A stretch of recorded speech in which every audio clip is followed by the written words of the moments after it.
अस्सलाम वालेकुम दोस्तों, जी मां पंहिंजो अब्दुल लतीफ़ चांडियो है। तव्हां मुंहिंजो यूट्यूब चैनल ॾिसी रहिया आहियो लतीफ़ वाइन्स। त अॼु व्लॉग कयूं था शुरू, ठीकु आहे। त अॼु असां आयासीं पंहिंजे ॻोठु, ठीकु आहे। असां सोचियोसीं की तव्हांखे मंज़र ॾेखारिजनि लाज़मी, ठीकु आहे। बाबा सां गॾु असां आयासीं हिते। हे असांजी ज़मीन आहे, कणिक तयारु लॻी पई आहे, ठीकु आहे। ऐं जेको आहे सो हे टाली जा वण आहिनि, ठीकु आहे। टाली जा वण आहिनि। बाबू चए थो हिननि खे पटराइजनि हितां, ठीकु आहे। हिननि खे पटराए करे पोइ हुननि जी जॻह ते असां हिते छा बेद जा वण रखंदासीं। बेद जा वण वधीक सम्झो था, उहो जल्दी वधंदा आहिनि, वॾा थींदा आहिनि। हिननि खे तक़रीबन सम्झो हिते 6-7 साल आराम सां थी विया आहिनि हिननि खे, त हे वधिया ई न आहिनि। ॾिसो पाण तव्हां, बिल्कुलु वधिया ई न आहिनि। त हिन जे करे वरी असां इहा सलाह कईसीं पाण में, त हिननि खे बिल्कुलु कढाए करे, ठीकु आहे। उन खां बाद में हिते बेद जा वण रखिजनि। बेद जा वण जॾहिं हिते रखंदासीं उहो जल्दी वधंदा बि सही, ऐं शावक जे हिसाब सां बि माना सही थी वेंदो कमु।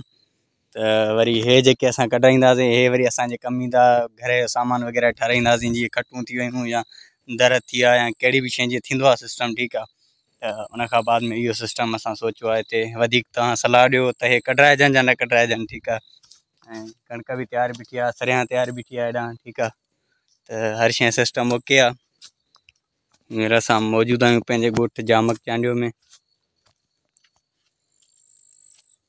हा बाबा, तव्हां हे जो चओ था कढाईंदासीं त पोइ हिन जो छा ठाराईंदो? ये तो घर जे कम में ईंदा। बहरहाल ये कढाइण खां पोइ बेद जा वण रखाइबा जी। 50 हिन साइड में, 50 हुन साइड में। इहो तक़रीबन 100 दाणा लॻी वेंदा। बेद तमामु वधिणो आहे। सही, उहो बसि 2-3 सालनि में तयारु थी थो माली वञे। वण जेको आहे ॾेई थो वञे। जी जी, इन टल जे करे अॼु हुन जो मुआइनो कयोसीं, हिन खे कढंदासीं। ज़बरदस्त। पोइ वरी मौसम में बाबा, हे कणिक तयारु थियण में केतिरा महीना लॻंदा बाक़ी? कणिक बसि हाणे तयारु आहे, वधि में 15 ॾींहं। 15 ॾींहंनि में कणिक तयारु। दोस्तो, बाबा सां ॻाल्हायोसीं, बाबा पंहिंजा वीचार ॾिना हिन वणनि जे बारे में। जेको आहे सो बाबा चयो त 15 ॾींहंनि में कणिक बि असांजी तयारु थी वेंदी।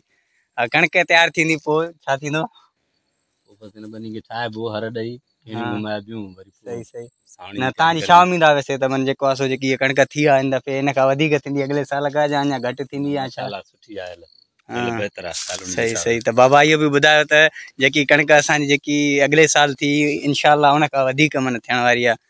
त इहा बि असां लाइ ख़ुशी जी ॻाल्हि आहे, सुठो कमु आहे। माना वधीक पैसा वग़ैरह ईंदा, इंसानी ज़रूरतूं पूरी थींदियूं। उन खां बाद में जेके बि घर जा कमकार वग़ैरह, ॿियो त वरी घर वग़ैरह बि ठाराइणो आहे असांखे, ठीकु आहे। त हिन हवाले सां माना पैसे जी ज़रूरत आहे। तव्हांखे ख़बर आहे महांगाई केॾी लॻी पई आहे। ऐं जेको आहे सो इन जे करे अल्हम्दुलिल्लाह हींअर ॾाढा ख़ुशि आहियूं। छाजे करे ख़ुशि आहियूं तव्हांखे ख़बर आहे? असांजो फ़सुलु हाणे 15 ॾींहंनि में बाबा चयो तयारु थियण वारो आहे। फ़सुलु लहंदो इंशाअल्लाह।